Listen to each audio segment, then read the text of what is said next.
semuanya, selamat pagi. Assalamualaikum warahmatullahi wabarakatuh. Halo, halo. Jumpa lagi nih sama Ambu Vina ya. Saya Vina Yudarisman, biasa dipanggil Ambu Vina dari Cimahi, Bandung ya. Senang sekali bisa ketemu sama Bapak Ibu semuanya. Oke, boleh yuk silahkan nih yang mungkin baru selesai terawih gitu ya, habis berbuka puasa bersama keluarga, atau misalnya masih ada di perjalanan nih menuju rumah, nggak apa-apa ya.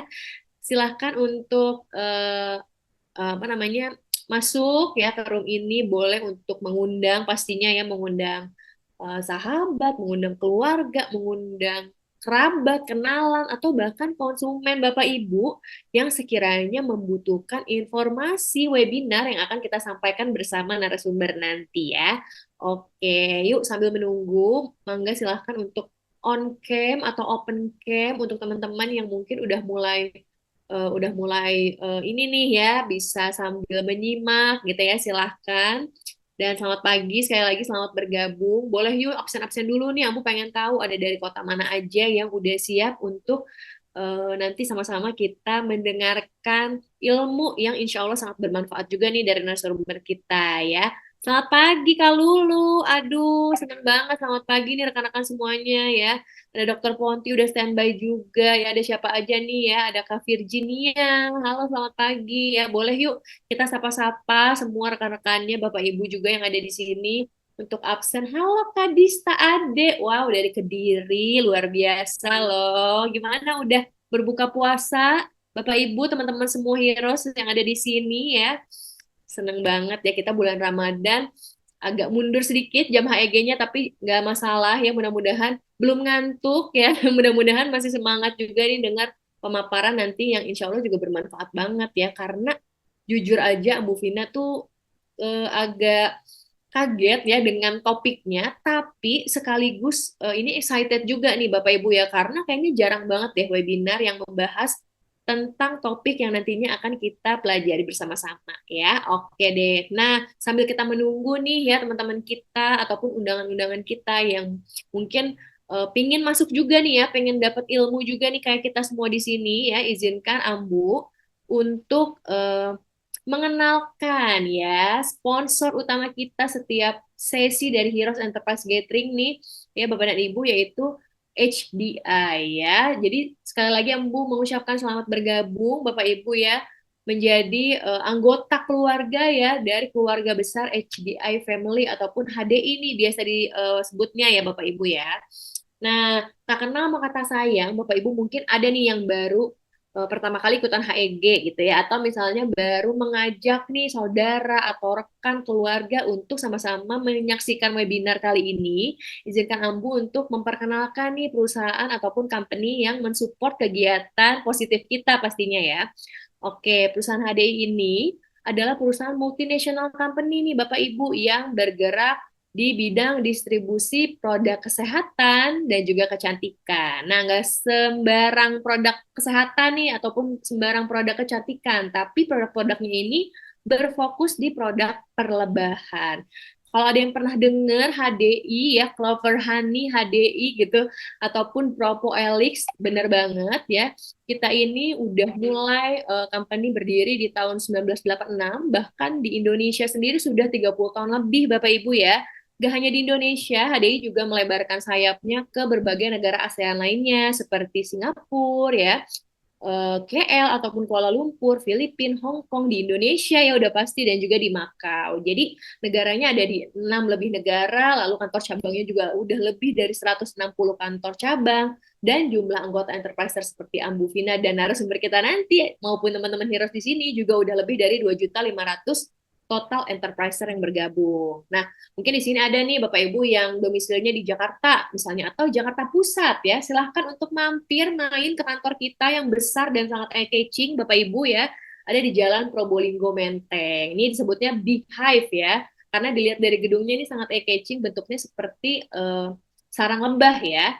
Oke deh. Nah, terus kan tadi Ambu udah cerita seputar company-nya nih. Gimana kalau misalnya dengan produknya? Tadi Ambu sempat bilang produknya ini seputar produk kesehatan dan kecantikan. Tapi kan zaman sekarang semua serba kritis ya, Bapak Ibu pengen tahu nih kayak ini udah ada sertifikasinya belum gitu ya, udah lolos BPOM atau belum ya. Tenang aja, di sini Bapak Ibu bisa lihat di layar untuk sertifikasi dan juga award yang dimiliki oleh produk-produk HDI ini udah berjibun ya, banyak banget. Kalau Bapak Ibu lihat nih, semua sertifikasi sudah kita kantongi seperti sertifikasi halal MUI Indonesia, lalu dari Badan POM, lalu juga sudah masuk produk-produk kita ini di buku MIMS ya, buku yang berwarna merah nih di sebelah kanan layar Bapak dan Ibu ya, ada buku panduan untuk para tenaga kesehatan dalam memberikan referensi obat maupun suplemen ya. Jadi untuk produk-produk HDI insya Allah sudah aman untuk dikonsumsi. Lalu juga untuk produk-produk kecantikannya nih ya alias Biskin.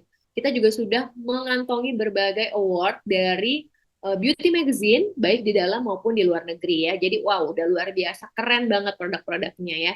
Nah, itu tadi tentang produk. Kalau misalnya nih untuk bisnisnya sendiri nih Ambu Vina, kan kalau HDI ini kalau nggak salah tuh teman-teman mungkin pernah dengar bergeraknya di bidang multi network marketing gitu ya, atau biasa disebut MLM atau network marketing sekarang disebutnya ya teman-teman ya.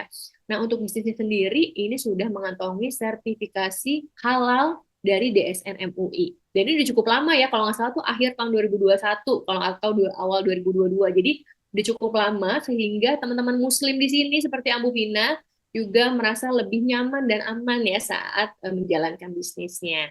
Oke, nah itu tadi seputar produk-produknya ya, untuk sertifikasi dan juga awardnya. Sedikit dulu karena nanti akan Ambu bahas gitu ya untuk produk-produk lain dan juga tentang benefit-benefit yang ada di perusahaan HDI. Nah, tapi kita mau lihat dulu nih ya narasumber kita yang udah standby ya dari tadi ya untuk menyapa Bapak dan Ibu semuanya ya. Boleh ditampilkan mungkin Dok untuk CV-nya, akan Ambu bantu untuk membaca CV-nya juga nih supaya teman-teman juga semakin mengenal. Boleh Dokter? Oke. Aku sambil cari juga nih Dokter Feni ya, mau aku pin soalnya.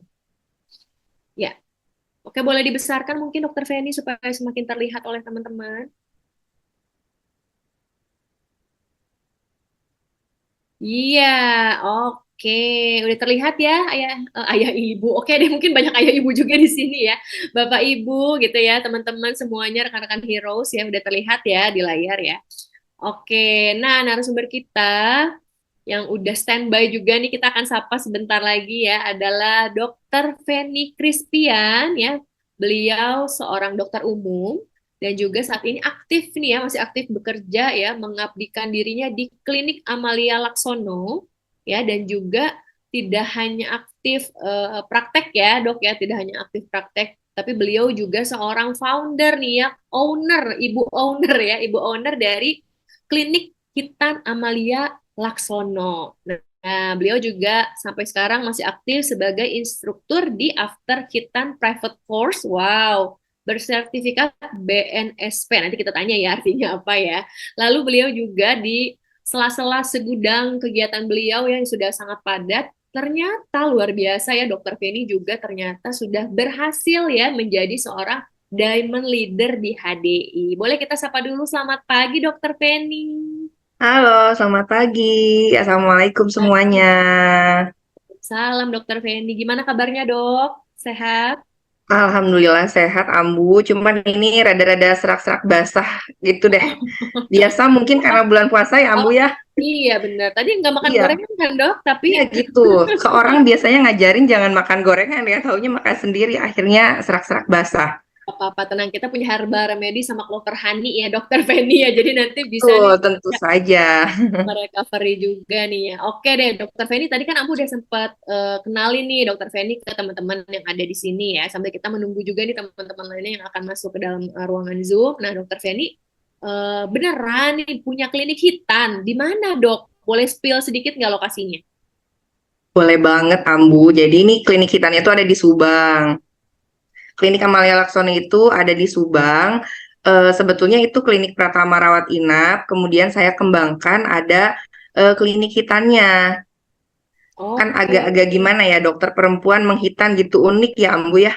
bener-bener Nah, ini mungkin makanya itu harapannya biar jadi daya tarik gitu kan. Mungkin ada yang anak-anak tuh pengen dipegang sama dokter yang perempuan gitu, biar lebih keibuan gitu ya.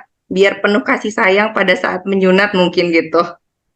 Wow, ini menarik sih Dokter Feni ya, bener banget karena ini Ambu kan anaknya perempuan ya Dokter Feni ya, jadi kok ini jujurly belum ada pengalaman menghitan, tapi mungkin di sini ada bapak, ayah ibu gitu ya ataupun bapak ibu lainnya yang mungkin punya anak laki-laki, terus udah dalam masa ingin apa menghitan anaknya gitu ya, ini pas banget nih kebetulan Dokter Feni juga punya klinik hitan dan ini uniknya Dokter Feni ini perempuan ya, dokter perempuan yang juga aktif menghitan anak-anak khususnya di Subang ya dok ya.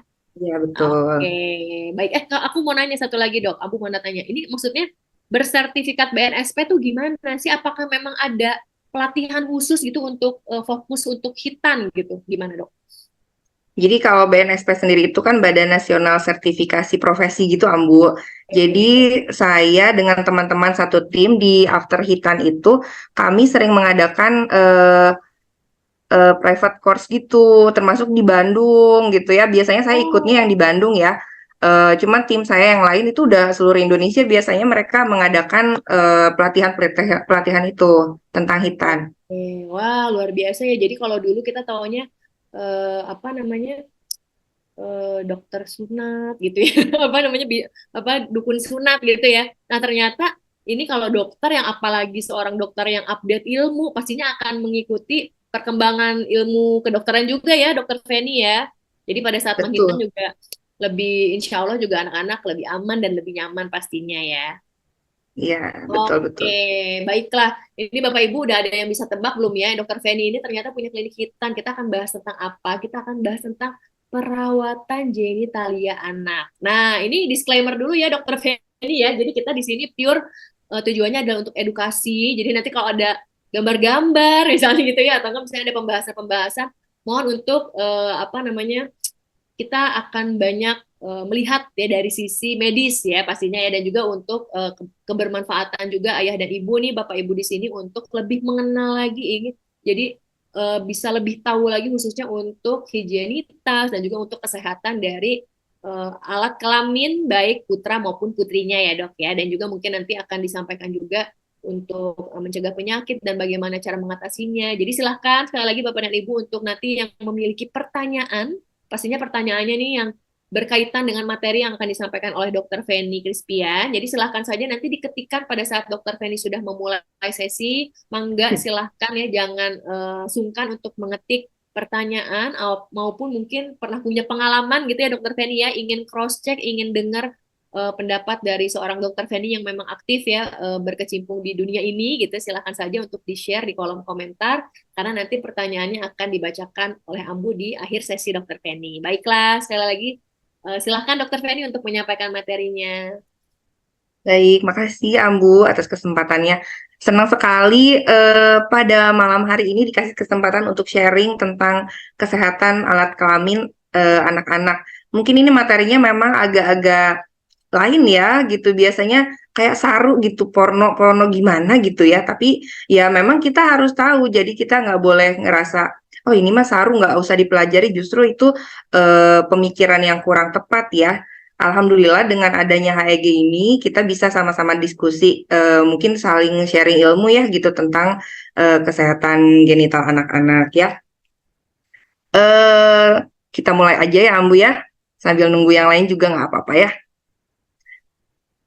Nah, gimana sih cara menjaga kesehatan alat kelamin anak-anak dan juga penyakit-penyakit apa saja yang bisa terjadi pada alat-alat kelamin anak kita. Nah, sebelum kita berpikir jauh tentang penyakit-penyakit, kelainan-kelainan, pasti kita harus tahu dulu dong gimana alat kelamin laki-laki dan perempuan yang normal. Makanya kita kenalan dulu nih, kenalan dulu sama alat kelaminnya. Jadi jangan sampai, oh ternyata kita tidak mengenali alat kelamin kita sendiri. Dan sepengalaman saya juga bahkan ya yang perempuan masih banyak yang belum bisa membedakan antara lubang kencing dan vagina itu berbeda gitu. Mereka masih mengira bahwa kedua lubang itu tuh satu gitu, Ambu.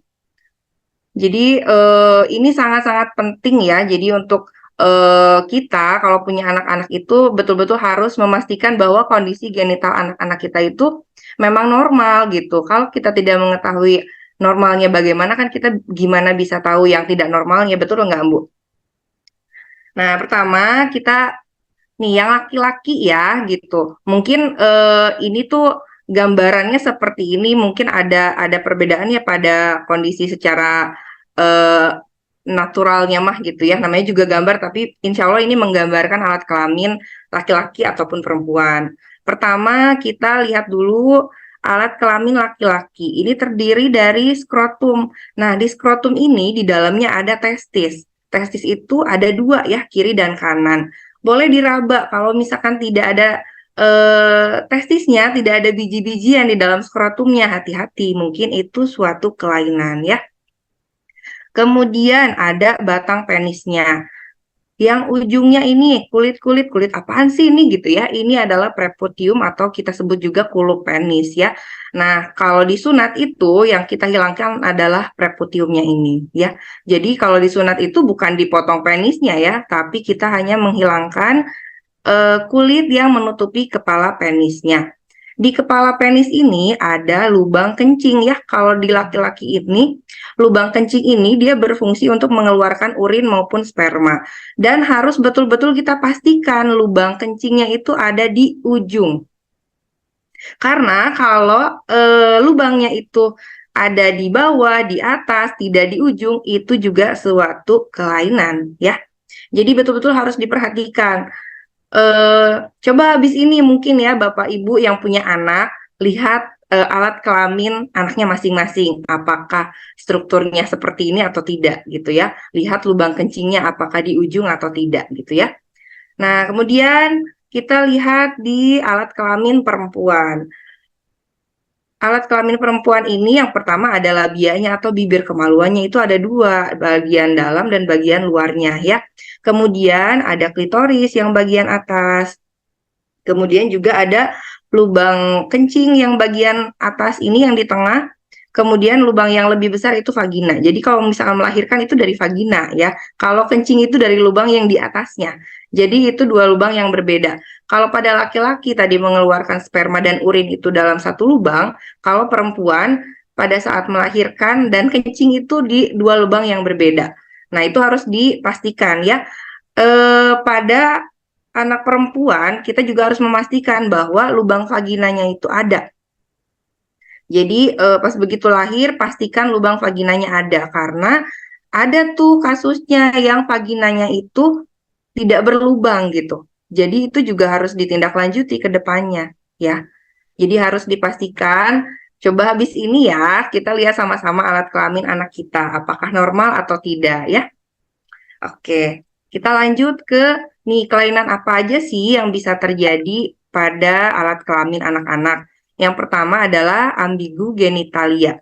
Artinya alat kelamin yang tidak menyerupai laki-laki maupun perempuan. Jadi membingungkan. Ini tuh mirip yang laki-laki tapi kayak ada yang perempuannya juga gitu ya. Jadi nggak bisa ditentukan nih kalau dari alat kelaminnya ini anak laki-laki atau perempuan gitu. Nah, oleh sebab itu untuk menentukannya itu kita butuh pemeriksaan darah untuk mengecek kromosomnya. Karena bisa menentukan laki-laki dan perempuannya jika dilihat dari alat kelaminnya kan tidak bisa kita bedakan, berarti kita harus lihat dari kromosomnya gitu ya. Selain itu juga kita perlu dilakukan pemeriksaan radiologi untuk mengetahui jalur saluran kencingnya. Kemudian penanganannya tentu saja kita butuh konseling ya, kita memberikan konseling juga kepada keluarga, karena kalau misalnya ada kasus seperti ini pasti sangat-sangat membingungkan, karena ini anak yang dilahirkan itu laki-laki atau perempuan gitu ya, itu pasti membuat orang tua dan juga keluarganya yang lain juga mungkin bingung ya. Akhirnya kita memang harus melakukan konseling. Nah, jika sudah pasti nih dari kromosomnya ini laki-laki atau perempuan, nanti bisa dilakukan rekonstruksi ya. Jadi dibuatkan alat kelamin sesuai dengan jenis kelamin yang sesungguhnya. Nah, yang kedua ada mikropenis. Mungkin Bapak Ibu di sini ada yang pernah mendengar mikropenis atau penisnya kecil, yang pernah mau disunat terus anaknya gemuk, terus dibilangnya wah ini mah mikropenis katanya gitu. Ada yang pernah punya pengalaman seperti itu nggak?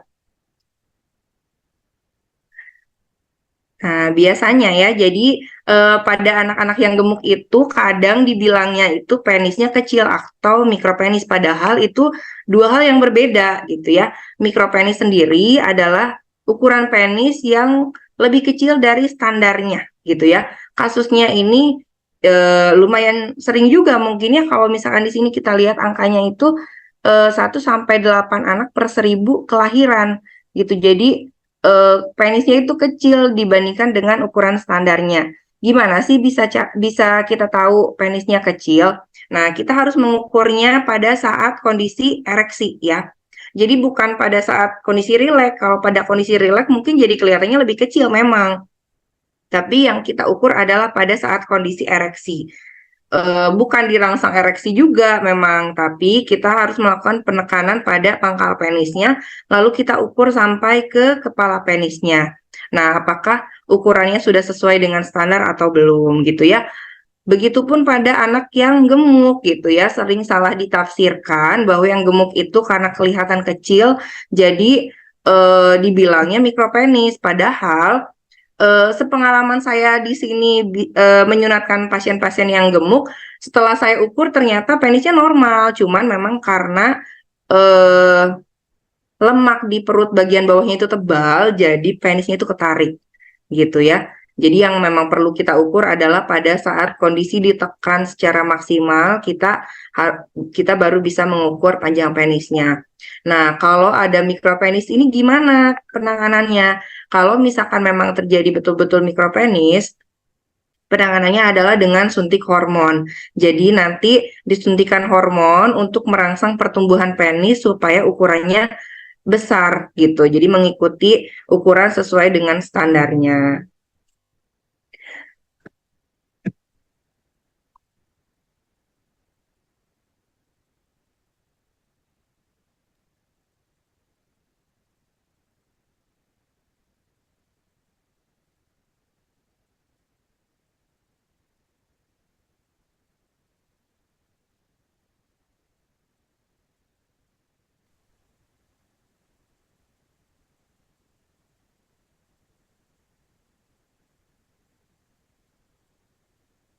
Data. Mohon maaf ini Ambu agak terhambat, jadi nggak bisa pindah ke slide berikutnya.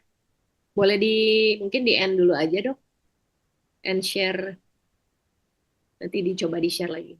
Oke, nah tadi ternyata untuk anak terlalu gendut gitu ya, jadi mikropenis ternyata terus dilihat juga nih ya Bapak Ibu ya, karena bisa saja gitu ya, tadi ada lemak di bagian perut yang berlebihan gitu ya Bapak Ibu ya, sehingga memang baiknya dibawa ke tempat khusus hitan atau mungkin dokter spesialis apa nih dokter Feni kalau dibawa ke rumah sakit biasanya anak-anak kalau dicek untuk alat kelamin ya dok. Biasanya diceknya bisa ke dokter umum bisa tuh Ambu. Kalau misalkan ada klinik kita di situ boleh dipastikan dulu. Kalau misalkan mau ke ranah spesialis itu bisa ke bedah anak atau ke urologi. Nah, biasanya kalau untuk daerah-daerah di kabupaten seperti itu kan bedah anak masih jarang ya. Tuh. Jadi boleh ke bedah umum dulu gitu atau ke urologi. Kalau nggak ada urologi ke bedah umum. Kalau ada urologinya boleh langsung ke urologi. Kalau ada bedah umum, bedah anak ke bedah anak langsung boleh. Mungkin di kota-kota besar tuh banyak Ambu, kalau di Bandung tuh banyak gitu. Ya, tuh. Kalau di Subang tuh belum ada bedah anak, jadi biasanya kalau ada kelainan saya rujuknya ke bedah umum atau ke urologinya. Nah ini Oke, lanjut ke nah ya, fimosis ya dok, silahkan dok. betul. Kita masuk ke kelainan berikutnya yaitu fimosis. Jadi fimosis itu adalah kulit kulup tidak bisa ditarik ke belakang. Jadi kulupnya itu kan dia membentuk seperti kerucut. Nah, harusnya dia bisa ditarik ke belakang sehingga kepala penis itu terbuka. Nah, pada kondisi amfimosis ini, kulupnya itu nggak bisa ditarik ke belakang. Jadi dia menguncup aja gitu. Ada yang betul-betul menguncup, ada yang kepala penisnya bisa kelihatan sebagian atau 3/4 gitu. Nah, sebetulnya pada saat anak laki-laki lahir itu kondisinya memang fimosis, Ambu.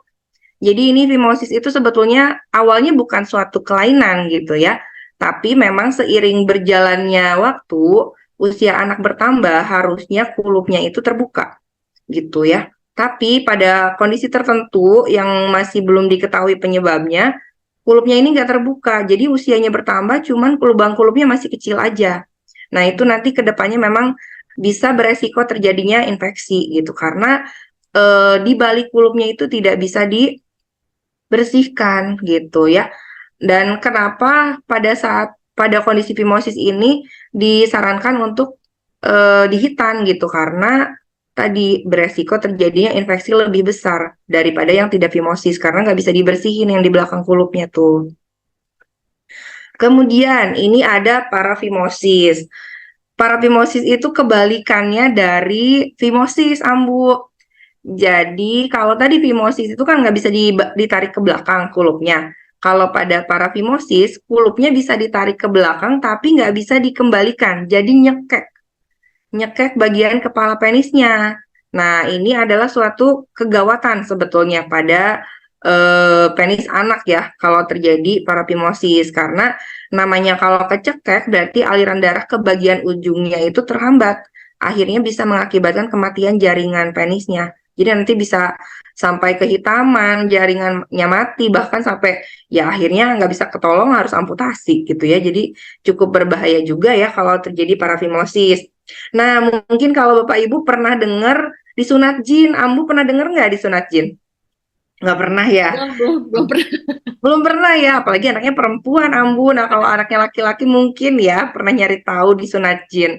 Jadi tuh sering bilang, jadi kayak anak tiba-tiba penisnya itu seperti sudah disunat. Padahal nggak disunat. Nah, itu parafimosis. Jadi jangan senang dulu kalau misalkan tiba-tiba menemukan kondisi penis anak ujuk-ujuk udah nggak ada kulupnya gitu ya, udah yang seperti disunat. Itu parafimosis gitu. Jadi ternyata disunat jin itu mitos ya. Justru kalau misalkan terjadi seperti itu harus langsung dibawa ke klinik hitam terdekat atau ke UGD ya, karena itu perlu penanganan segera.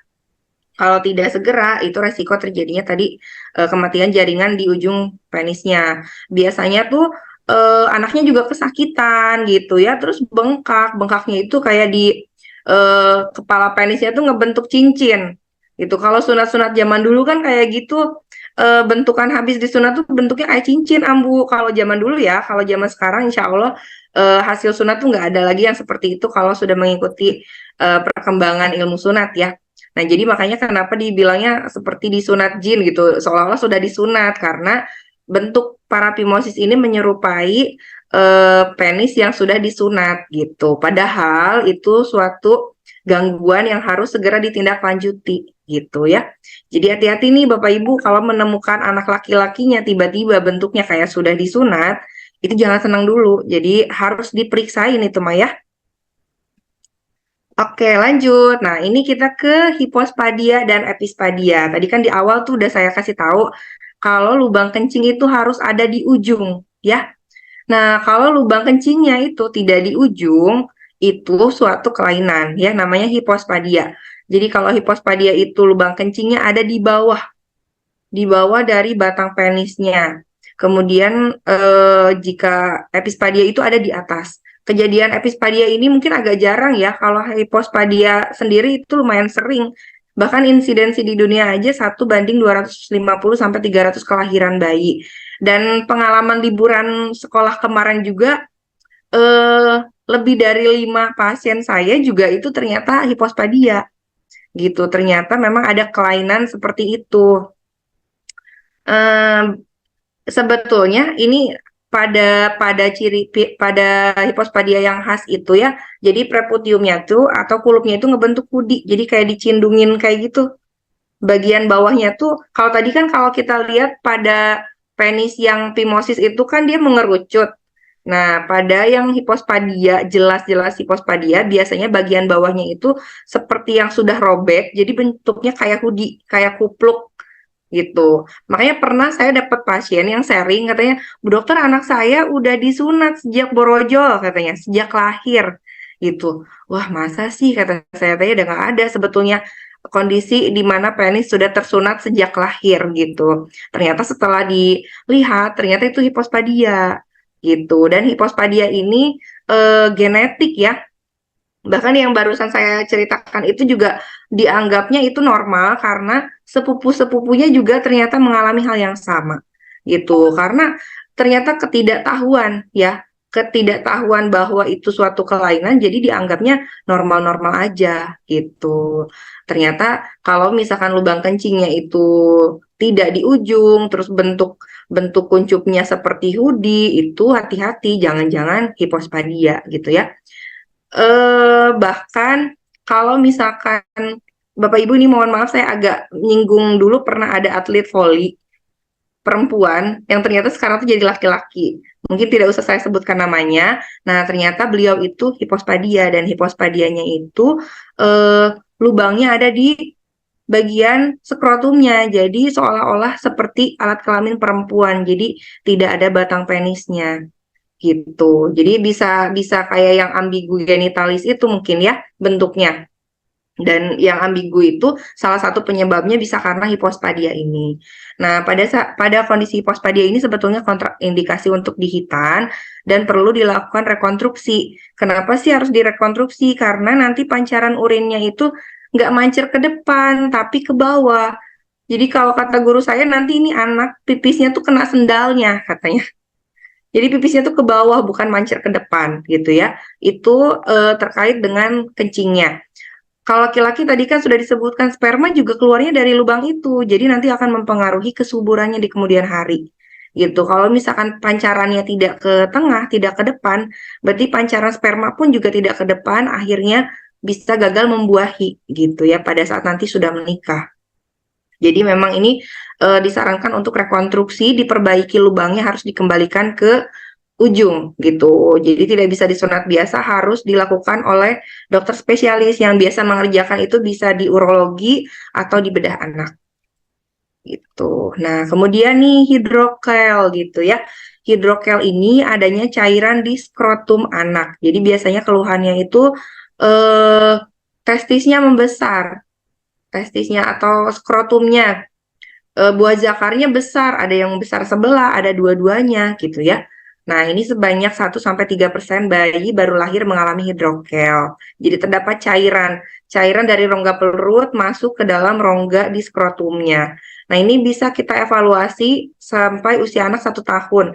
Jika menetap, baru dilakukan tindakan. Kalau misalkan 1 tahun cairannya menghilang, itu berarti alhamdulillah menutup saluran yang terbukanya. Kemudian ini ada lagi undesensus testis gitu ya. Ini kayaknya tuh agak-agak jarang juga gitu ya. Tapi ini ada kasusnya. Jadi testis yang tidak turun pada saat bayi usianya lebih dari 6 bulan. Ditandai dengan tidak adanya testis di dalam skrotum.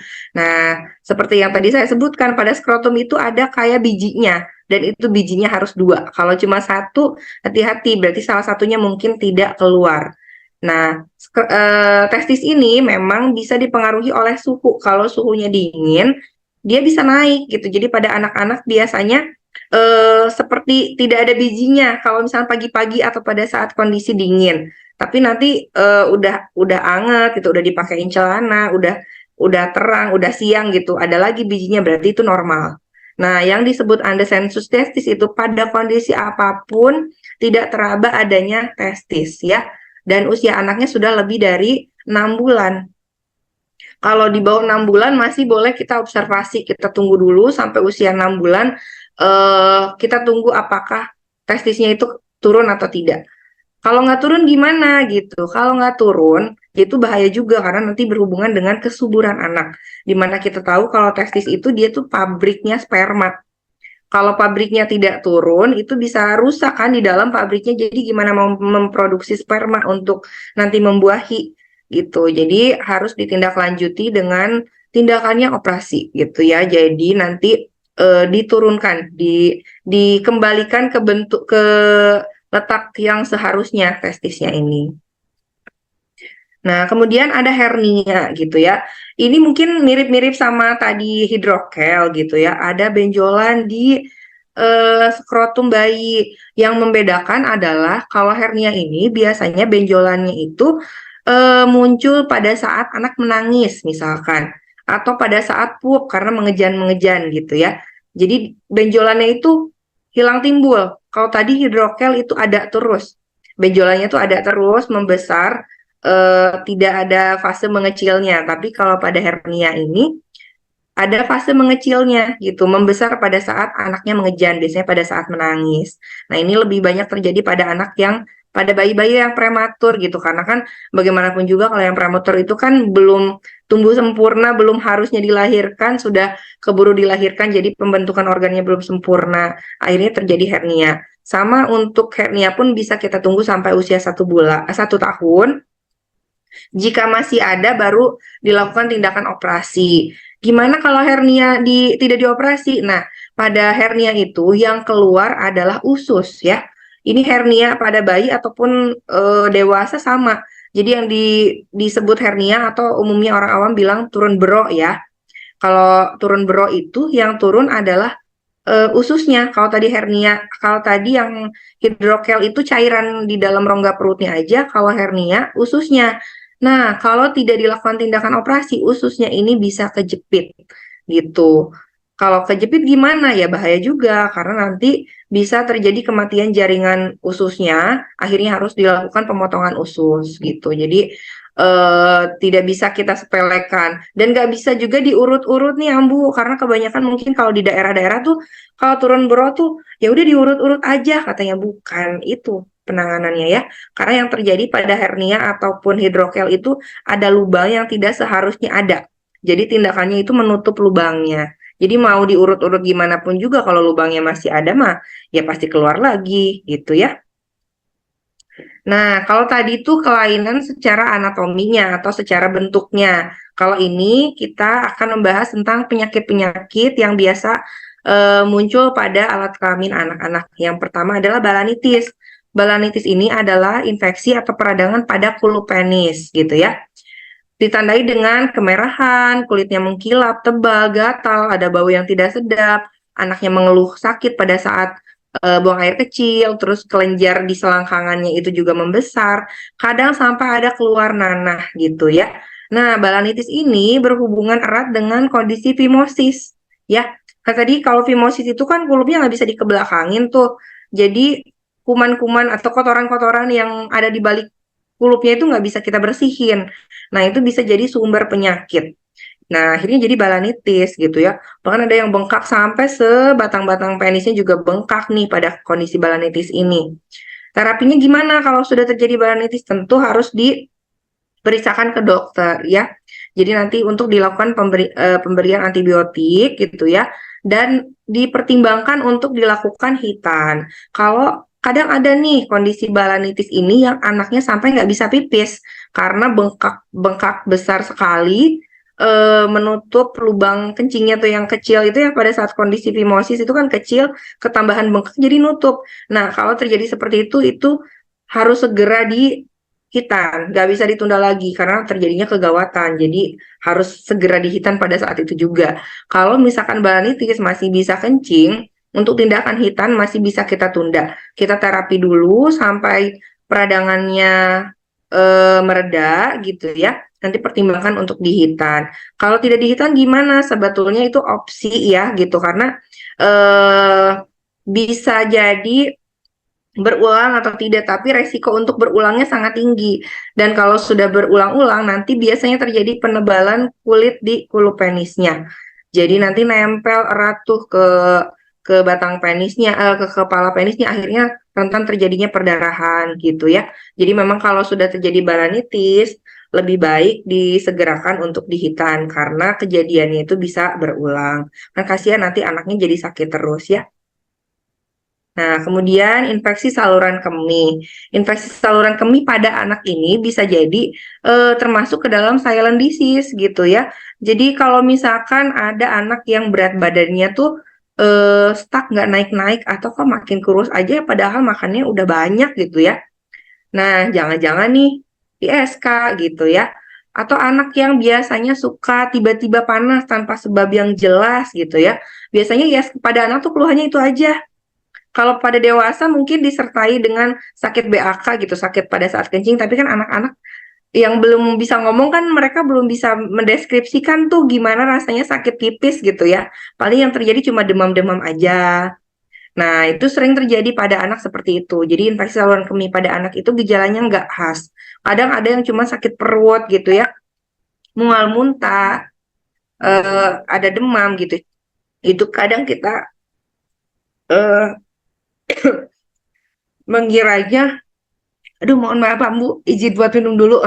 Ya, boleh-boleh silahkan dok. Oke, wah ternyata untuk anak laki-laki cukup banyak nih ya, Bapak Ibu ya, untuk gangguan, terutama kelainan ya, kelainan ataupun penyakit-penyakit yang terjadi di alat kelamin. Nah, Ambu masih nungguin nih Dokter Feni ya, kalau misalnya anak perempuan, kira-kira ada nggak ya? Karena dari tadi kan banyaknya untuk anak laki-laki, tapi mungkin Bapak Ibu boleh ya, benar tadi kata Dokter Feni habis menyimak sesi HEG gitu ya, mungkin bisa besok pagi gitu pada saat anak mandi atau setelah mandi mungkin ya, setelah mandi sambil dihanduk gitu ya, kita sambil cek lagi nih untuk alat kelamin anak ya, karena ternyata banyak juga yang sudah dianggap wajar gitu ya dok ya sama orang tua, karena itu tadi ternyata dia turunan gitu ya, saudara-saudaranya seperti itu, atau mungkin ada hal-hal lain di keluarga besarnya, oh ini kayaknya udah biasa gitu, ternyata ada ya. Nah, kalau untuk infeksi saluran kemih ini perempuan juga bisa ya dokter Feni berarti ya? Bisa, ini sangat bisa, Bu. Justru pada perempuan ini lebih sering. Kenapa lebih sering? Karena salurannya itu kan berbeda ya, Ya. perempuan dan laki-laki. Kalau perempuan itu uretranya atau saluran kemihnya itu yang bagian untuk mengeluarkan urin itu lebih pendek. Jadi pada saat ada kuman di area kemaluannya itu lebih mudah masuk ke saluran kemihnya. Sedangkan pada laki-laki salurannya kan panjang, uretranya itu panjang, sepanjang penisnya malah lebih kan itu sebetulnya. Jadi untuk masuknya kuman itu agak jauh tuh jaraknya gitu. Jadi untuk infeksi saluran kemih ini memang lebih sering terjadi pada perempuan. Apalagi pada anak-anak sekarang tuh kan pada pakai diapers tuh gitu. Kalau diapersnya jarang-jarang diganti juga itu resikonya tinggi untuk terjadinya ISK ini gitu ya. Kalau pada anak laki-laki yang belum disunat juga ya sama, ini resikonya juga sama-sama tinggi gitu ya. Jadi ISK ini bisa terjadi pada anak laki-laki maupun perempuan. Secara anatomi memang resikonya pada perempuan itu lebih sering daripada laki-laki. Gitu. Cuman anak laki-laki juga memang sekarang sering karena kejadian fimosisnya juga tinggi akhirnya mengakibatkan infeksi di saluran kemih gitu ya. Penanganannya gimana kalau infeksi saluran kemih? Ya tentu saja kita obati ya dan perlu terapi antibiotik karena kebanyakan penyebabnya itu dari bakteri. Nah, ini juga paling sering karena kan ruang popok nih gitu kan zaman sekarang kayaknya siapa sih bayi yang nggak dipakein diapers gitu ya. Kayaknya tuh hampir semuanya pada dipakein diapers gitu untuk kemudahan gitu dan untuk mungkin kewarasan ibu-ibunya ya. Kalau pipis terus kemana-mana pipisnya terus juga harus nyuci popok berkali-kali sehari kan agak repot ya gitu. Jadi adanya kemudahan dengan ada diapers tuh sebenarnya jadi kemudahan, cuman itu bisa jadi resiko juga untuk kesehatannya kalau tidak digunakan secara bijak gitu ya. Nah, sering terjadi dengan penggunaan popok ini ada namanya dermatitis kontak. Jadi kan gimana pun juga kulit tiap anak itu kan berbeda gitu ya. Sedangkan diapers itu dibikinnya kan pasti ada bahan kimia dan lain-lain gitu ya. Dan akhirnya mengakibatkan terjadinya iritasi pada kulit bayinya gitu ya.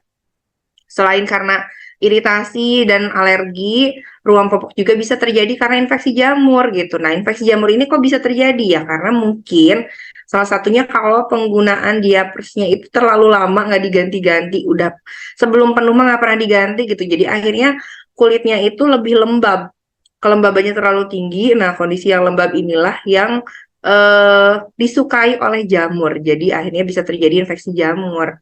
Memang kalau bentuknya mirip-mirip gitu ya, mirip-mirip antara ruam popok karena iritasi atau karena jamur.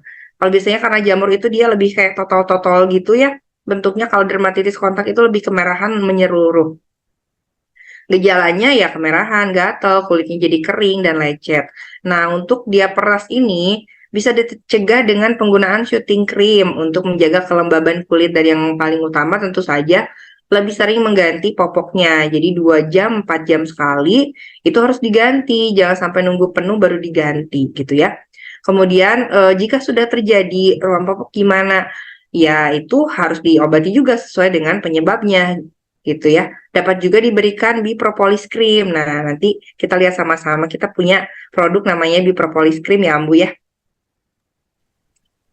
Nah, ini mah khusus terjadi pada perempuan, Ambu. Tadi kan kok banyak banget laki-laki ya. Memang karena yang lebih kompleks tuh dari anatominya itu laki-laki gitu ya. Jadinya kelainannya juga lebih banyak di laki-laki gitu. Nah, cuman kalau untuk perempuan tadi selain ISK juga bisa vulvovaginitis gitu. Jadi ada infeksi atau iritasi peradangan infeksi di vaginanya gitu ya, keputihan gitu ya. Kan kalau anak perempuan tuh mungkin sering dikeluhkan di celananya kok jadi warnanya kuning-kuning gitu ya. Nah, hati-hati itu mungkin keputihan karena vulvovaginitis ini gitu ya. Pada anak-anak yang udah agak besar mungkin bisa bilang alat kelaminnya tuh perih gitu, vaginanya perih, panas gitu ya, sakit pada saat pipis kayak gitu ya. Nah, kalau yang belum belum bisa mengkomunikasikan mungkin keputihan aja gitu, celananya agak kekuning-kuningan, vaginanya juga bau gitu ya. Nah, ini nanti juga terapinya sesuai dengan penyebabnya. Biasanya karena emang bakteri juga nanti kita kasih antibiotik kalau karena bakteri. Dan yang paling utama itu kita ya tentu saja sih pencegahan itu lebih utama daripada mengobati ya. Jadi harus dicegah dengan selalu menjaga kebersihan alat kelaminnya gitu. Nah, sekarang gimana sih cara menjaga kebersihan alat kelamin? Tadi kan yang laki-laki dan perempuan. Kalau yang laki-laki sebetulnya relatif mudah ya, karena kan nggak berlekuk-lekuk banyak gitu. Kalau yang laki-laki mah, ya laki-laki dibersihkan di area penisnya sampai ke ujung, boleh kita tarik sampai ke belakang, tapi jangan dipaksa. Kalau misalkan udah nggak bisa ditarik sampai pol ke belakang karena lubangnya kecil ya udah segitu. Itu yang nanti kita harus basuh sampai ke ujung kuncupnya kalau yang belum disunat gitu ya. Dan yang paling memudahkan sebetulnya sih berhitan ya. Karena kalau misalkan dengan dihitan itu kita nggak usah lagi tarik-tarik kuncupnya supaya membersihkan di belakang kuncupnya itu karena nanti udah langsung bisa kita bersihkan dengan lebih mudah. Nah, kalau untuk perempuan gimana gitu? Pada anak-anak perempuan yang masih dicebokin sama orang tuanya gitu ya. Nah, kita harus memastikan bahwa layer by layernya itu harus bersih Ambu gitu. Jadi bukan cuman ya udahlah di luarnya aja dibersihin, dibasuh aja udah selesai gitu. Ternyata enggak. Nah, kalau kalau masih dibersihkan oleh orang tuanya, dibersihkan dari mulai bibir vagina bagian dalam dan luar itu dibersihkan sampai nggak ada yang kotorannya. Biasanya kalau pada anak perempuan suka ada yang putih-putihnya. Nah, itu tuh kayak kalau di laki-laki itu namanya smegma, di perempuan juga mungkin sama ya istilahnya. Jadi itu yang harus dibersihkan gitu. Nah, itu dan jangan salah, ternyata untuk membasuh alat kemaluan perempuan juga ada tekniknya ya. Jadi jangan dari belakang ke depan arahnya, harus dari depan ke belakang gitu supaya kuman-kuman yang ada dari area anus itu tidak kesapu ke depan gitu ya. Malah itu nanti kita bisa resiko memasukkan kuman ke area vagina ataupun ke saluran kemihnya. Nah, kabar baiknya tadi kan udah sempat disinggung-singgung tuh kita punya syuting cream apaan sih gitu. Nah, kita nih di HDI punya syuting cream yang mengandung propolis gitu ya, ada madu murni juga gitu, ada aloe vera gitu ya. Nah, syuting cream ini dia memberikan manfaat untuk menenangkan kulit yang kemerahan dan iritasi. Bisa juga untuk melembabkan kulit bayi, kemudian meningkatkan fungsi skin barrier untuk mencegah iritasi terjadi kembali pada kulit bayi. Jadi untuk bayi-bayi yang menggunakan diapers, boleh tuh untuk mencegah terjadinya ruam popok, kita pakai syuting cream ini. Dan penelitiannya juga ada. Kalau di HDI itu, alhamdulillah produk-produknya juga memang sudah teruji secara ilmiahnya gitu ya. Jadi ada jurnal-jurnal ilmiahnya, termasuk penggunaan dari produk-produk madu ini ternyata untuk kulit itu sangat bermanfaat gitu ya. Bisa untuk terapi-terapi termasuk dermatitis. Tadi kan salah satu penyebab dia peras itu adalah dermatitis atau karena iritasi pada kulitnya ya. Nah, ini bisa kita berikan produk-produk madu yang tentunya ada di dalam shooting cream ini gitu ya. Jadi itu bisa sangat membantu sekali. Nah, kemudian selain shooting cream, kita juga punya biopropolis cream ya gitu. Nah, di kedua produk ini kita juga selain tadi ada tentu saja ada madunya, itu juga ada aloe vera-nya gitu atau ada ekstrak lidah buayanya. Nah, dari penelitiannya sendiri, kalau aloe vera ini dia bisa melembabkan kulit dan juga untuk mencegah terjadinya luka gitu. Dan kalau udah ada luka bisa mempercepat penyembuhan lukanya sendiri. Nah, untuk BPC sendiri ini manfaat utamanya adalah untuk membantu meredakan iritasi pada kulit, membantu menyembuhkan luka, dan membantu mengurangi kulit kemerahan. Kalau tadi mungkin membedakan antara kapan sih dipakai shooting cream, kapan sekarang dipakai BPC ini gitu ya. Kalau shooting cream bisa digunakan untuk mencegah terjadinya iritasi. Nah, kalau sudah terjadi iritasi, boleh kita pakaikan yang BPC ini gitu ya. Nah, tadi kan ada vulvovaginitis tuh pada perempuan ya, laki-laki juga bisa terjadi infeksi ya di saluran kemihnya atau di penisnya. Kita juga harus menjaganya dengan menjaga kebersihannya. Untuk anak-anak yang sudah berusia lebih dari 5 tahun, boleh tuh kita kasih propolis hygiene wash-nya gitu. Jadi ada sabun untuk membersihkan alat kemaluan laki-laki maupun perempuan ini bisa dipakai ya gitu. Dan di situ tentu saja ada propolisnya, ada berbagai macam produk madunya, juga ada aloe veranya yang tadi kedua kedua komposisi itu memang secara penelitiannya juga sudah sangat bermanfaat untuk masalah di kulit ya. Nah, dan yang menarik lagi gitu ya, ada nih penelitian tentang royal jelly gitu ya. Jadi pemberian royal jelly pada penelitian ini lebih bermanfaat untuk menyembuhkan luka dibandingkan sampel kontrol yang tidak mendapatkan perlakuan apapun dan sampel kontrol yang diberikan nitrofurazon. Nitrofurazon itu salah satu antibiotik gitu. Jadi ada penelitian nih yang membandingkan kesembuhan luka antara yang lukanya nggak diapa-apain, ada lukanya yang dikasih antibiotik dan juga dikasih royal jelly. Dan ternyata yang dikasih royal jelly setiap hari ini lebih cepat sembuhnya gitu. Jadi ternyata luar biasa sekali produk permaduan ini yang kita punya dari HDI bisa mempercepat penyembuhan luka ternyata ya. Nah, tadi kan kita udah ngomongin masalah alat kelaminnya juga harus harus dijaga kebersihannya supaya tidak infeksi ya. Tentu saja secara umum juga kita harus menjaga daya tahan tubuh anak-anak kita, apalagi sekarang lagi musim sakit gitu ya. Kita perlu suplemen untuk menjaga kesehatan anak-anak kita gitu biar imunnya tambah kuat gitu ya untuk menangkal radikal-radikal bebas. Kita juga di HDI ini punya honeybee pollen dan juga kids tree yang bisa digunakan gitu. Mungkin itu saja Bu yang bisa saya sampaikan. Selebihnya mungkin kita diskusi aja. Kalau misalkan ada yang mau bertanya boleh ya. Mudah-mudahan nanti bisa saya jawab ya. Terima Oke, kasih. terima kasih kita yang makasih loh kepada Dokter Feni ya. Wah, luar biasa. Oke, tenang-tenang Bapak dan Ibu ya. Pertanyaan dari Bapak dan Ibu pastinya semua insya Allah akan segera dijawab oleh Dokter Feni ya, karena sebentar lagi Abu akan menyampaikan dulu untuk member benefit sambil Dokter Feni ini membaca ya, membaca dulu pertanyaan-pertanyaan dari Bapak Ibu dan akan segera dijawab. Jadi jangan kemana-mana ya, tunggu ya karena pertanyaannya nih semua bagus-bagus, menarik juga, ada beberapa punya pengalaman juga nih Dokter Feni ya. Oke, langsung aja deh ya. Tanpa mengulur waktu lagi, izinkan Ambu untuk menyampaikan dulu ya, ada beberapa produk dan juga member benefit ya. Bapak Ibu juga pastinya udah kenal nih sama produk-produk perlebahan HDI ya.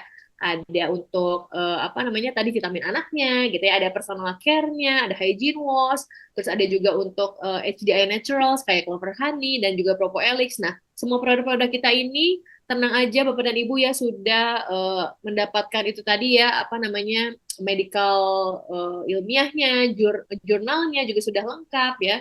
Dan ternyata karena kandungan produk-produk kita ini adalah alami dan juga teruji secara ilmiah. Nah, untuk makanan-makanan pendamping atlet juga di Indonesia, KL dan Filipina juga ternyata mengandung produk perlebahan loh ya alias bipolen. Jadi bagus banget nih Bapak Ibu yang udah rutin minum Polenergy ya untuk ditingkatkan lagi, dirutinin lagi. Nah, nggak hanya produk perlebahan, Bapak Ibu, juga kita punya yang namanya produk untuk kesehatan kulit. Nah, ini namanya Biskin ya.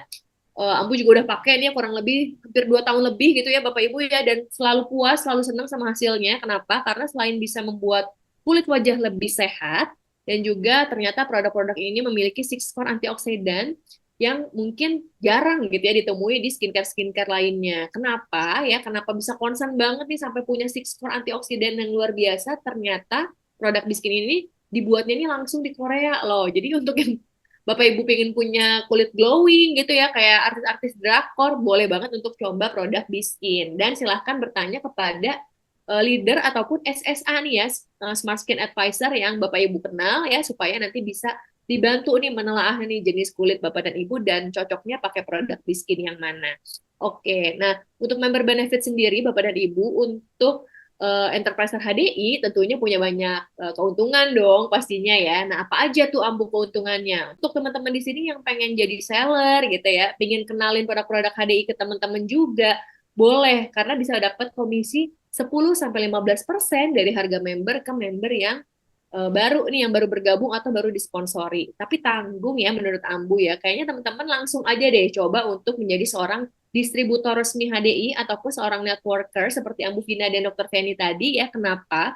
Karena teman-teman bisa mendapatkan potensi gitu ya, yaitu total omset dari total omset komisi penjualannya ini sebanyak 5%. Nanti Ambu akan cerita ya gimana nih cara ngitungnya. Nah, nggak hanya materi gitu ya, ternyata member benefit menjadi seorang enterprise juga kita bisa punya banyak kesempatan untuk berbagi nih bersama teman-teman yang membutuhkan ya.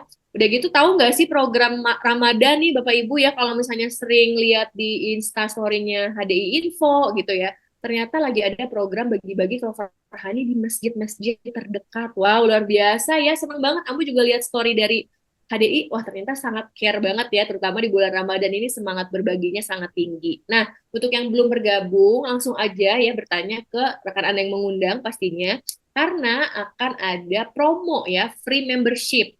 Jadi tinggal langsung daftar via online ya, itu 0 rupiah Bapak Ibu ya, jadi langsung aja daftar gitu ya, nggak ada syarat tertentu, itu tinggal masukin data diri aja, bisa langsung bergabung dan juga merasakan pastinya member benefit dari seorang enterpriser HDI. Nah, kalau tadi Ambu sempat bilang ya ke Bapak Ibu bahwa bisa nih dapat komisi ataupun dapat potensi penghasilan 5% dari total omset grup Bapak dan Ibu. Nah, gimana caranya?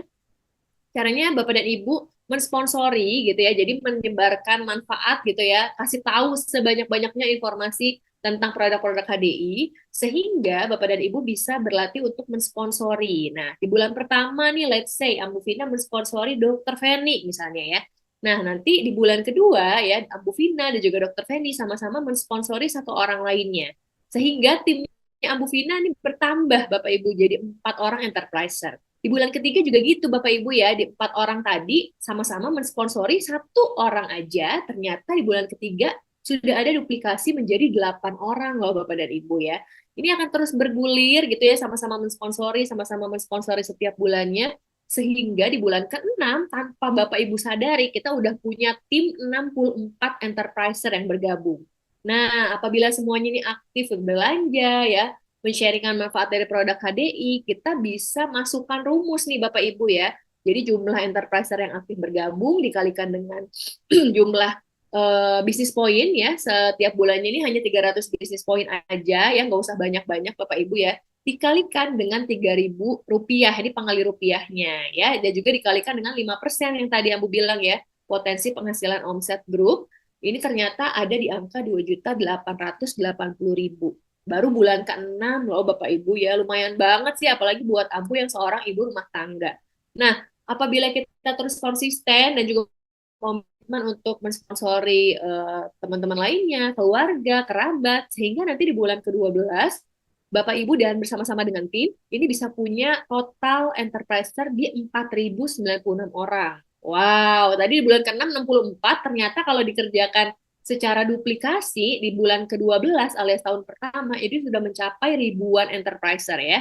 Nah, kita tinggal masukkan saja ya rumus yang sama ya untuk mengecek nih gimana nih potensi penghasilan dari omset grup. Ternyata dengan rumus yang sama dikalikan 300 basis point, dikalikan pengali rupiah 3.000 dan dikalikan 5%, ini ternyata jumlahnya jauh sangat lebih besar dibanding bulan ke-6 tadi. Ini bisa mencapai angka 184.320.000. Wah, lumayan banget nih kayaknya ya kalau tiap bulan bisa dapat 3 digit. Nah, tapi itu kan kalau semuanya aktif nih Ambu Vina ya. Kalau misalnya nih dari jaringan saya hanya 10% Ambu yang berjalan bersama-sama dengan saya nih untuk mensponsori gitu ya. Nah, kalau 10% pun Bapak Ibu bisa lihat dari angka 184 juta, kalau hanya 10% pun juga masih ada potensi di 18.432.000. Nah, gimana nih kira-kira mau apa mau banget ya dapat sebulan ini potensi penghasilannya sampai 2 digit hampir 20 juta ya Bapak Ibu ya. Wah, ini sih aku pengen banget pastinya ya. Nah, nggak hanya untuk potensi secara material saja, tapi juga banyak member benefit lainnya seperti konsultasi nih. Kita nih tadi bisa tanya-tanya juga ke dokter Feni ya, ataupun ke dokter-dokter medis resmi lainnya dari HDI. Jadi kita bisa konsul seputar kesehatan dan kecantikan. Lalu juga kita bisa dapat konsultasi seputar bisnisnya gitu ya. Lalu juga kita bisa mendapatkan rekognisi nih apabila sudah mencapai peringkat tertentu gitu ya, dapat cash award juga nih bonus tambahan dari perusahaan. Lalu yang paling menggiurkan gitu ya, siapa yang di sini hobi jalan-jalan setiap tahun bisa dapat free international trip gratis dari perusahaan ya. Lalu juga bisa berkesempatan menjadi pemenang royalti, lalu pemegang saham ya, ini gak semua multi level bisa memberikan hal yang sama pastinya ya. Dan juga yang paling penting bisa punya kesempatan untuk memiliki kesehatan dan kesejahteraan juga nih untuk keluarga, orang-orang terkasih dan juga masyarakat yang ada di sekeliling kita. Nah, kalau misalnya Bapak Ibu, oke deh Ambu, kayaknya saya pengen coba nih gimana caranya. Bapak Ibu bisa untuk belajar melalui buku, ada namanya buku RKA, Rahasia Kekayaan Alam, ataupun melalui Zoom training seperti HEG ini ya. Tapi ada juga nih sesi-sesi khusus seperti nanti di tanggal 28 Maret bersama Ibu Elizabeth Caroline. Ini kita akan kupas tuntas ya technical series gimana caranya untuk selling. Nah, ini juga penting untuk Bapak Ibu ketahui pastinya ya. Oke deh. Nah, Bapak dan Ibu, kita langsung aja masuk ke sesi yang udah ditunggu-tunggu nih, Dokter Feni ya, untuk menjawab pertanyaan. Ambu akan bacakan, Dokter Feni ya, akan Ambu bantu Dokter Feni untuk eh, menjawab pertanyaan-pertanyaan yang sudah Ambu bacakan. Kita mulai dari atas dulu nih ya, supaya tidak ada yang terlewat nih, Dokter Feni dan Bapak Ibu tolong disimak ya, karena ini menarik sekali pasti ya jawaban dari Dokter Feni. Oke, nah ini dari Ibu Cutyanti. Dokter Feni, anak saya gemuk dan kemaluannya ini tergolong kecil. Itu gimana nih kalau disunat? Ada kendala nggak dok? Silahkan. Nah, tadi kembali lagi ke kita ukur dulu penisnya gitu ya. Eh, Kadang yang gemuk itu diinterpretasikan sebagai mikropenis. Nah, yang paling pertama adalah memastikan bahwa penis anaknya itu masih dalam batas normal panjangnya. Caranya itu dengan ditekan maksimal di bagian pangkal penisnya, kemudian diukur gitu ya.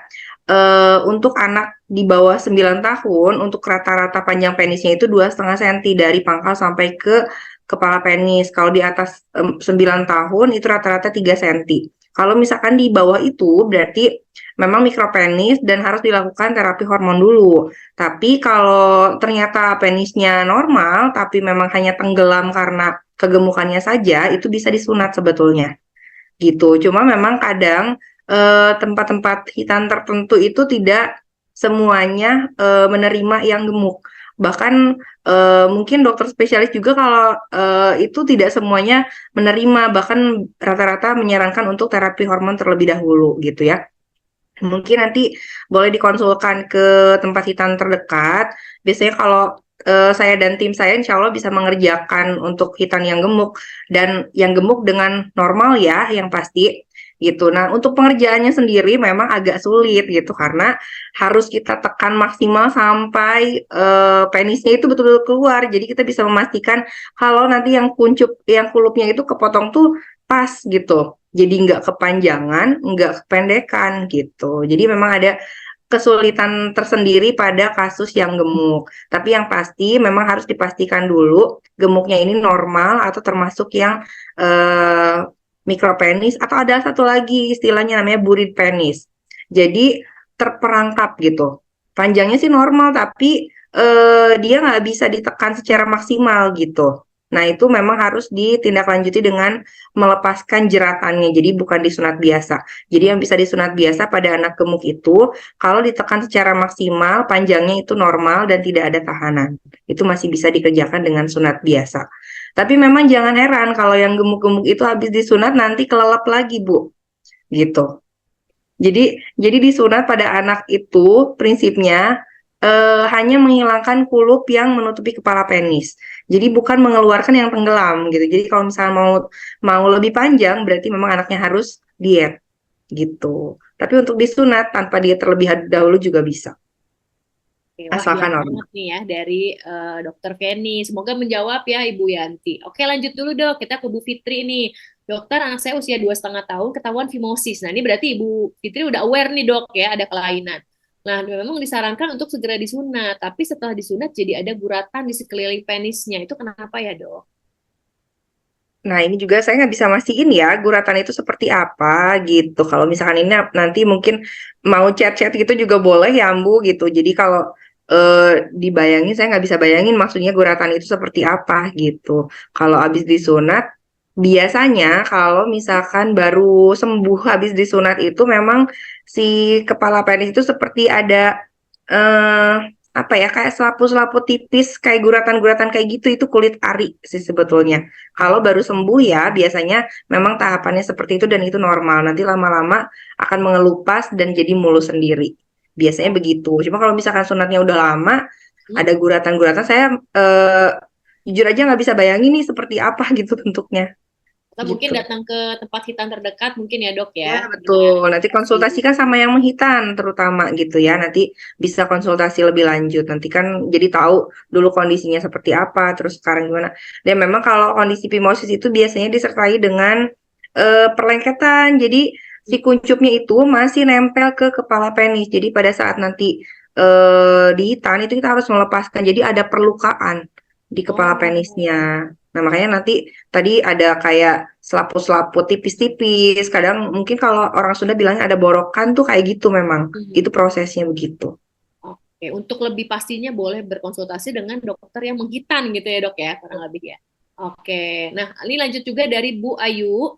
Kalau anak laki-laki sebaiknya disunat usia berapa? Nah ini untuk general kayaknya semua ya, yang mungkin anaknya masih baby, newborn, atau mungkin belum memasuki usia hitam. Nah ada saran nggak dari dokter Penny? Usianya sebaiknya yang baik usia berapa? Lebih cepat lebih baik. Jadi bayi di atas usia 12 jam sebetulnya udah bisa dihitan. Atau udah pipis gitu ya. Hmm. Jadi lebih cepat lebih baik. Usia yang paling dianjurkan itu kurang dari 3 bulan sebetulnya. Jadi hitannya Oh, pada saat cepat bayi. itu dok. Gak usah nunggu Hmm. anak kelas 4 SD kayak zaman dulu ya dok Iya, ya. iya.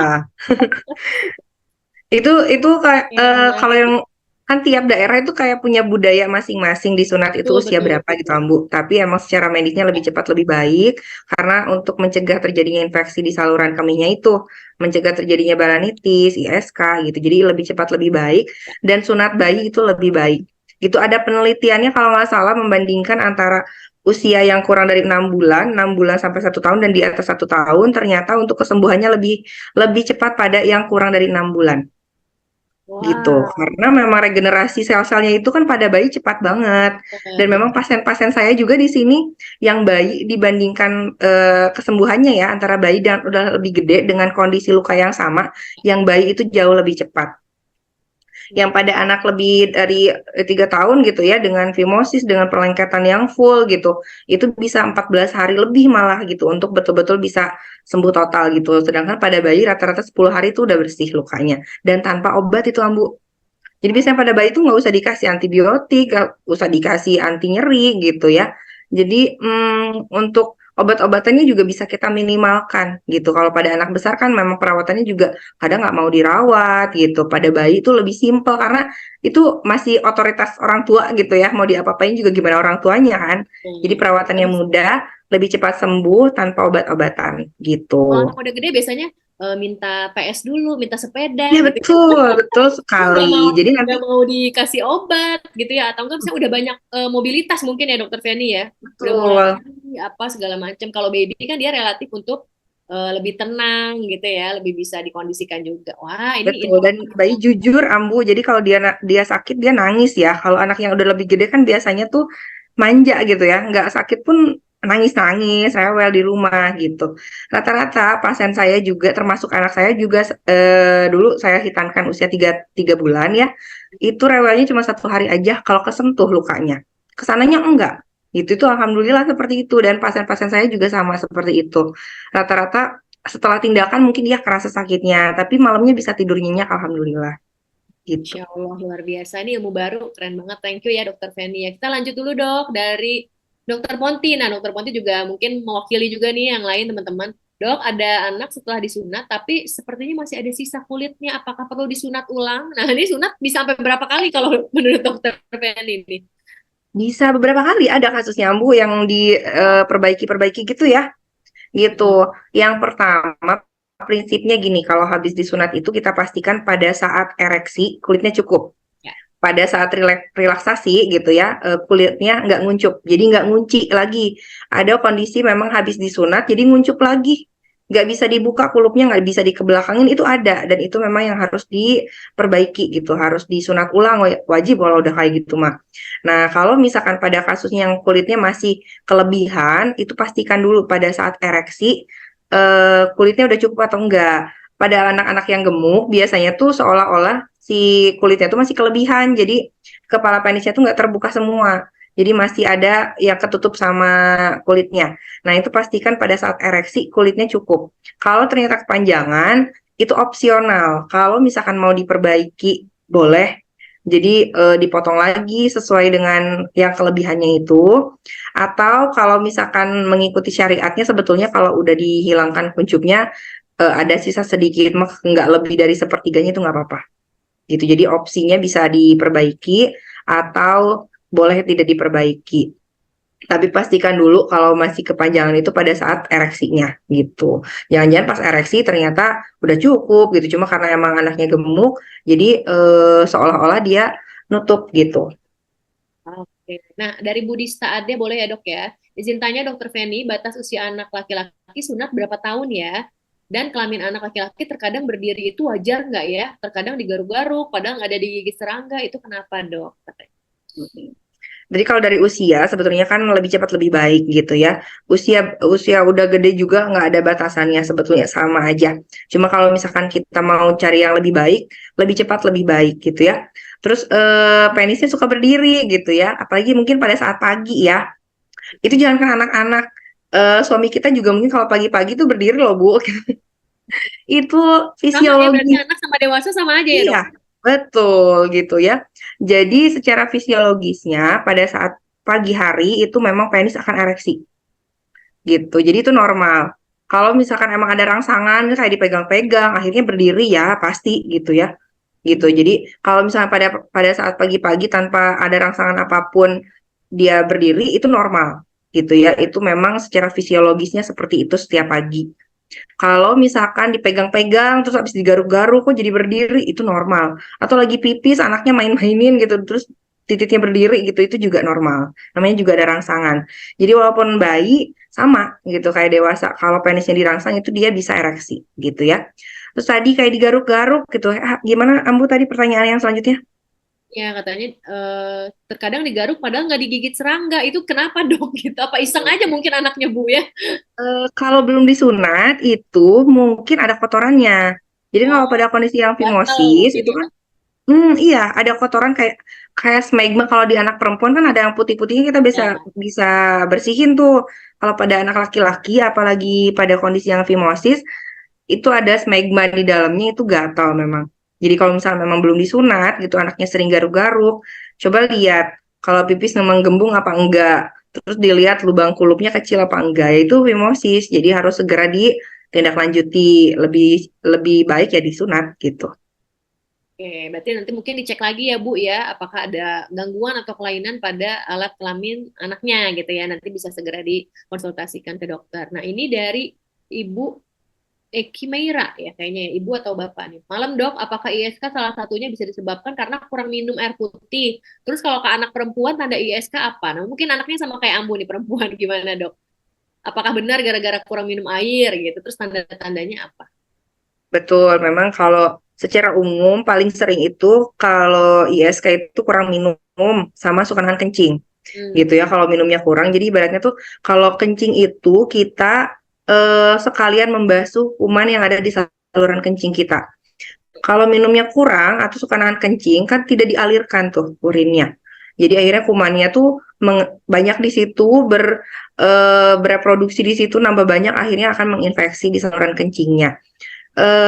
Terus tadi gejalanya gimana ya? Kalau untuk anak-anak yang belum besar, belum bisa mendeskripsikan sakit pipis ya mungkin keluhannya cuma demam-demam aja. Demam, sakit perut, ada mual sama muntah gitu ya. Kalau anak yang lebih gede mungkin suka bilang pipisnya sakit gitu.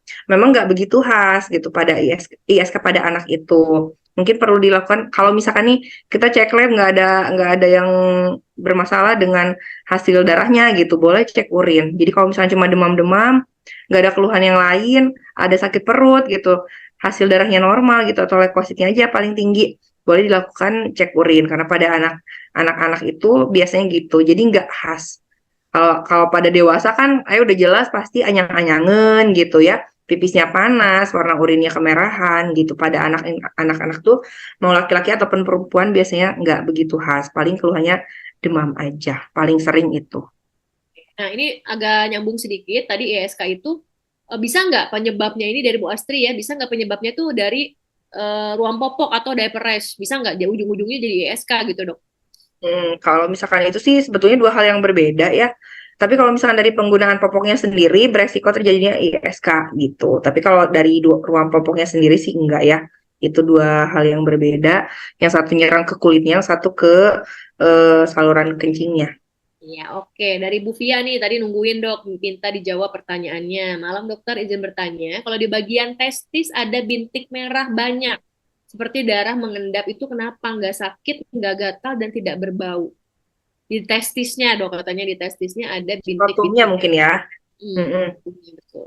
Eh, Sebetulnya kalau saya nggak lihat langsung, saya juga nggak bisa mastiin ya. Cuman kadang pada anak tuh suka kayak ada bintil-bintil Ya. kemerahan, agak mengeras kayak gitu ya. Itu pertama bisa karena tungau. Yang kedua mungkin ada skabies, itu juga bisa gitu. Oh, Cuman untuk kasusnya ibu, saya juga nggak bisa memastikan aslinya tuh seperti apa gitu ya, karena saya nggak memeriksa langsung gitu. Nah, jadi alangkah lebih baiknya memang diperiksakan ke dokter terdekat gitu ya. oh jadi bisa juga ternyata dari gigitan serangga juga mungkin aja ya Iya, dok ya? iya, seringkali tuh di anak-anak tuh digigit tungau gitu. Tungau tuh kayak kutu gitu, Ambu, dari apa namanya teh, debu gitu ya, atau punya binatang Oh, peliharaan mungkin kayak ya. gitu. Iya, oke. Mungkin kalau misalnya apa tempat tidurnya kurang bersih juga suka ada tungau ya dok ya, kalau nggak salah ya di Mm, kasurnya itu bisa ada iya, kutu-kutu bisa. kasur gitu ya. Oke, nanti mungkin Betul. bisa cek lagi ya Mama Via ya, gimana nih untuk kebersihan alas tidur atau misalnya tetap ada gejala-gejala kemerahan mungkin boleh dibawa ke dokter terdekat gitu ya untuk dicek. Nah ini dari Bu Virginia Francisca, dok penyebab sensasi rasa terbakar atau panas di vagina itu biasanya kenapa dok? Yang tadi sempat dibahas juga ya pada saat untuk kelainan anak perempuan kalau nggak salah. Mm-mm. Itu kan ada peradangan ya. Jadi kalau misalkan kerasa panas kayak gitu, kemerahan, panas gitu, itu karena tanda-tanda peradangan. Misalnya ada infeksi, pasti area tersebut terjadinya radang. Radang sendiri keluhannya ya nyeri dan panas itu sebetulnya sensasi yang sama gitu ya. Nyeri, kemerahan, bengkak gitu. Jadi kalau misalkan kerasa panas di alat kelaminnya, ya mungkin di situ ada peradangan. Oh, jadi mungkin bisa aja peradangan dari dalam alat kelamin gitu ya dok ya, yang Mm-mm. tidak terlihat Iya, ya. nah dilihat kalau anak perempuan kan ada keputihan atau enggak gitu ya. Kalau misalkan di celananya suka kuning-kuning terus ngerasa di vaginanya panas ya mungkin karena ya tadi vulvovaginitis itu. Oke, mungkin dari bakteri juga bisa ya dok ya. Oke, Mm. ini berhubungan dengan produk. Tadi kan dokter juga sempat ada bilang untuk produk-produk KDI terutama ya yang tadi berbasis dari perlebahan itu juga bisa dianjurkan untuk digunakan. Nah, Bu Astri tanya nih dok, hygiene wash boleh dari anak usia berapa nih dok kira-kira? Mungkin ingin coba juga untuk kesehatan alat kelamin anak ya dok ya untuk hygiene wash gimana? Ya, itu produknya boleh pakai untuk anak yang usianya lebih dari 5 tahun. Oke, ya. Jadi mungkin bisa dirutinkan, apalagi mungkin yang anak udah sekolah gitu ya dok ya. Mungkin kan dia pipis bisa di WC sekolah, bisa di WC playground dan lain-lain untuk menjaga lebih bersih gitu ya dok ya secara berkala. Mungkin sehari mungkin bisa 1 sampai 2 kali ya dok ya dibersihkan menggunakan hygiene wash untuk anak di atas 5 tahun, betul ya dok? Ya, betul. Oke, nah ini kayaknya dari eh, Kak Suwandi ada pertanyaan nih dok. Malam dok, apakah ada sunat untuk anak perempuan? Nah ini Ambu juga sempat mau nanya tadi lupa ya. Makasih ya Kak ya udah diingetin. Ada nggak sih dok sunat buat anak cewek gitu atau hanya mitos sebenarnya? Hmm, Kalau jawab itu sebetulnya ada dua versi, Ambu. Jadi kalau Oke. dari segi medis itu belum ada panduannya. Hmm. Tapi kalau dari segi agama Muslim itu sebetulnya ada anjurannya Oh. gitu. Nah, karena memang dunia medis itu masih cenderung kiblatnya itu kan ke barat ya, yang dimana itu masih bukan Muslim ya gitu. Jadi masih belum ada pengembangan secara medis tentang hitan pada anak perempuan gitu. Dan memang kalau menurut saya sih, karena tujuannya sebetulnya kalau tadi untuk anak laki-laki kan jelas ya ada dari segi medisnya itu tujuannya untuk mencegah infeksi itu ada gitu. Makanya mungkin lebih dikembangkan nih secara medis.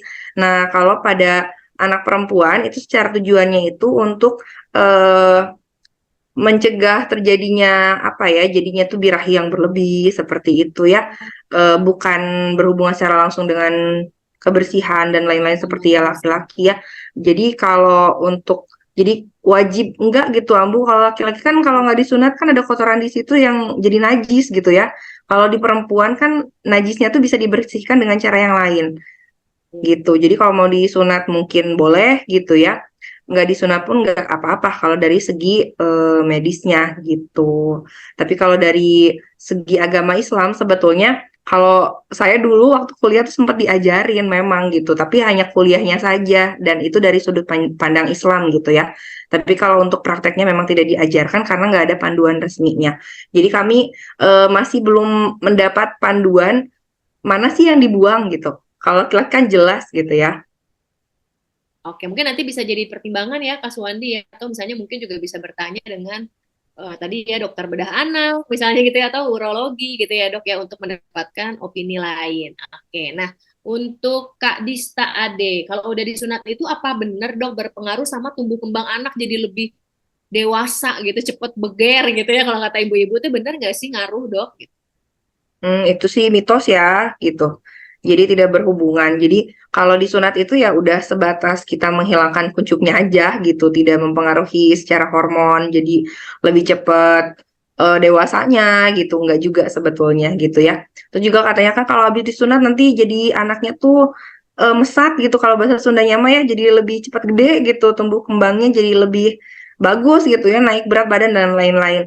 Nah, berarti kalau misalnya habis disunat, terus berat badannya jadi naik, jangan-jangan kemarin sebelum disunat tuh anaknya sering ISK, gitu kan tadi Oh, ISK bisa jadi silent disease gitu ya. Yang nggak iya. kita ketahui anaknya kayak baik-baik aja, ternyata dia ISK. Makanya tuh pertumbuhannya dia terhambat. Nah, pada saat setelah disunat, berat badannya naik cepat gitu. Nah, kemungkinan karena itu. Jadi kalau misalkan habis disunat jadi mesat, jadi cepat gede, sebetulnya sih itu mitos aja. Tapi kalau itu terjadi, kemungkinan sebelum disunat anak itu sering ISK. Dan ISK-nya ISK yang tersembunyi, nggak bergejala gitu. Tapi mempengaruhi ke pertumbuhannya. Jadi setelah disunat, penyebab ISK-nya nggak ada gitu, anaknya sehat gitu. Jadi akhirnya tumbuhnya naik berat badannya lebih cepat gitu. Nah, ini make sense ya dok ya. Karena kadang kita sebagai orang tua juga kalau nggak sering-sering ikut webinar kayak gini, Bapak Ibu ya tentang kesehatan kita juga nggak tahu dok. Jadi thank you banget ya dok ya tadi udah kasih informasi. Nah ini ada dari Kak Eki Mera nanya sekali lagi dok, kalau terapi vulvovaginistis untuk anak apa ya dok? Terus perlu konsulnya kemana mungkin kalau mau dibawa ke rumah sakit? Mm-mm. Itu tergantung nanti pengobatannya kan gimana sebabnya ya gitu. Yang pasti memang dikonsultasikan ke dokter umum juga bisa Oke. gitu. Jadi nanti untuk terapi penggunaan antibiotik ataupun obat-obatan lain bisa konsul dulu ke dokter umum juga boleh berarti ya. Boleh, iya. Nanti kalau ada kondisi tertentu baru dirujuk ke dokter spesialis ya dok ya. Betul. Nanti ke dokter kandungan gitu biasanya, Bu. Oh oke, ke SPOG berarti ya. Baik. Nah, ini tadi ada tambahan dari Kavia sedikit, Dok. Tadi katanya yang suka ada ruam-ruam di skortum ya, itu ruam Serotunya. untuk dewasa ternyata, Dok, untuk anak-anak katanya Hmm. kasurnya itu juga selalu dibersihkan. Kira-kira kenapa ya, Hmm. Dok? Gitu. Ada pengalaman nggak, Dok, kalau dewasa? Belum pernah sih ya kalau di sini. Jadi saya nggak bisa memastikan juga. Jadi kalau misalnya memang mau tahu kondisinya lebih lanjut sih sarannya memang konsul. Kalau untuk dewasa boleh tuh ke dokter umum dulu juga boleh atau ke urologi gitu boleh. Oke. Nah, ini untuk lebih pastinya ya, Bu Via ya, nanti mungkin boleh dibawa apa namanya saudaranya Diperiksakan. ya Ya, diperiksakan. jadi kalau misalkan ya secara medis seperti ini kan memang kalau kita bertanya keluhan gitu kan kalau nggak dilihat langsung juga nggak bisa memastikan ya gitu. Jadi kalau yang seperti itu memang baiknya diperiksakan secara langsung. Oke, terakhir penutup ada share pengalaman dari Kak Lulu nih di Aceh nih, sahabat Ambu juga nih yang selalu standby ya, selalu support acara-acara Zoom HDI. Kata Kak Lulu katanya, Kak Lulu nih di Aceh nih Dokter Feni ya, kata Kak Lulu anaknya Iya. dua-duanya cewek disunat juga Ambu usianya 6 bulan. Ada bidan yang sering hitanin anak perempuan di sini. Bener ternyata ini banyak sangkut pautnya sama unsur adat gitu ya, agama juga ya Dokter Feni tadi juga udah sempat bilang ternyata nggak ada yang benar dan nggak ada yang salah gitu ya, apalagi untuk kita anak perempuan dikembalikan lagi ke ayah dan ibunya gitu mungkin ya Dok ya untuk ini preferensi masing-masing dan mudah-mudahan semuanya diberikan kesehatan kan intinya itu ya Dok ya kita untuk menjaga Betul. apa namanya kesehatan alat kelamin anak-anak. Aduh, nggak terasa nih dok, ya udah jam segini ya. Masya Allah luar biasa. Terima kasih banyak nih ayah dan ibu ya, dan juga semua rekan-rekan Heroes yang sudah standby dari awal sampai akhir. Bahkan mungkin membagikan informasi dari Dokter Feni ke saudara, ke keluarga yang kira-kira membutuhkan. Mudah-mudahan semua mendapat berkahnya juga nih dari ilmu yang disampaikan oleh Dokter Feni. Mohon maaf nih, kita waktunya terbatas. Mudah-mudahan nanti kita bisa undang lagi Dokter Feni ya dari Subang ya supaya nanti bisa share juga ke teman-teman hero semuanya dengan topik-topik lainnya yang gak kalah menarik ya dok ya karena luar biasa ini perdana ya Dokter Feni berbagi dengan kita di sesi HEG tapi luar biasa udah luas banget ya Dokter Ponti ya luar biasa nih rekan kerjanya keren banget luas banget keren penyampaiannya juga sangat lengkap kita semuanya sangat terbantu dengan pengalaman-pengalaman beliau dan juga tadi pemaparan yang sangat-sangat jelas ya luar biasa deh pokoknya terima kasih Dokter Feni ya di Subang Iya, semoga sehat sama-sama. terus sukses Amin. terus ya klinik hitannya nih mungkin nanti ada yang pengen Amin. tanya-tanya ke Dokter Feni boleh nanti follow Instagram Dokter Feni apa dok boleh di share. Kalau IG saya Feni Crispian aja. Feni Crispian. Kalau untuk klinik hitannya, klinik hitan Amalia Laksono. Klinik Hitan Amalia Laksono. Jadi seluruh Indonesia boleh tanya-tanya, tapi yang di Subang bisa langsung datang ya dok ya. Ah, boleh banget. Insya Allah di sini untuk teknik hitannya juga yang terbaru, Ambu. Jadi nggak kalah lah sama di kota-kota besar ya. Subang kan kota kecil ya, tapi insya Allah di klinik hitan Amalia Laksono untuk metodenya juga terbaru dan terupdate. Nggak kalah sama yang di kota besar. Alhamdulillah nih Subang bangga punya Dokter Feni ya pastinya ya. Oke deh, terima kasih banyak Dokter Feni dan juga teman-teman semuanya. Mudah-mudahan semua diberikan kesehatan, diberikan kelancaran juga nih ibadah saumnya dok ya dan juga teman-teman semuanya. Kita ketemu lagi di sesi HIG selanjutnya. Insya Allah saya Ambu Vina dan juga Dokter Dokter Feni, Feni. Ya, terima kasih. ketemu lagi semuanya. Wassalamualaikum warahmatullahi wabarakatuh. Selamat pagi semuanya rekan-rekan. Waalaikumsalam. Terima kasih semuanya.